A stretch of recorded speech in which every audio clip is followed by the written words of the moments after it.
ইনকিলাব মঞ্চের মুখপাত্র শহীদ শরীফ ওসমান হাদীকে হত্যার ঘটনার পূর্ব পরিকল্পিত ছিল বলে জানিয়েছে ডিএমপি।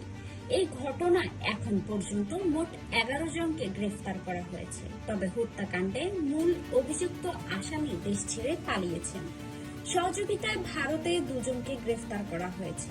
আজ রবিবার হাদী হত্যা মামলার বর্তমান অগ্রগতি তুলে ধরে অতিরিক্ত police commissioner S N. Mohammad Nazrul Islam এ তথ্য জানিয়েছেন।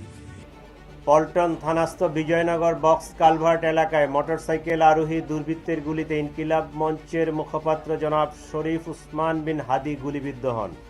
আইন শৃঙ্খলা বাহিনীর একাধিক টিম সাভার, হেমায়েতপুর, আগারগাঁও, নরসিংদীতে অভিযান পরিচালনা করে। ধারাবাহিক অভিযানের অংশ হিসেবে ডিএমপির একটি টিম ময়মনসিংহের হালুয়াঘাটের সীমান্তবর্তী এলাকা পর্যন্ত অভিযান পরিচালনা করে। আপনারা জানেন, এই ঘটনার সাথে জড়িতদের আইনের আওতায় নিয়ে আসার জন্য আমরা যথাসাধ্য চেষ্টা করছি। ইতিমধ্যে সংশ্লিষ্ট মামলাটি নিবিড় তদন্তের জন্য ঢাকা মহানগর গোয়েন্দা পুলিশের নিকট হস্তান্তর করা হয়েছে। তদন্তকালীন এ যাবৎ এ ঘটনা সংগঠনে পরিকল্পনায় অংশগ্রহণ, ঘটনায় ব্যবহৃত অস্ত্রগুলি লুকানোর সাথে জড়িত, ঘটনার মূল 2 হোতাকে পলায়নে সহায়তাকারী সহ মোট 11 জনকে আমরা গ্রেফতার করতে সক্ষম হয়েছি।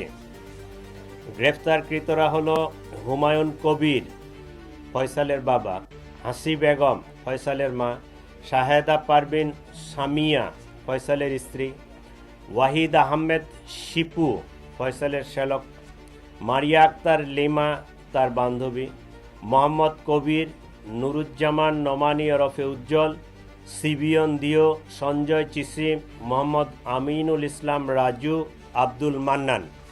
উল্লেখ্য, এই ঘটনার গত 14 ডিসেম্বর ইনকিলাব মঞ্চের সদস্য সচিব আব্দুল্লাহ আল জাবের বাদী হয়ে পল্টন থানায় হত্যাকাণ্ডের মামলা করেন।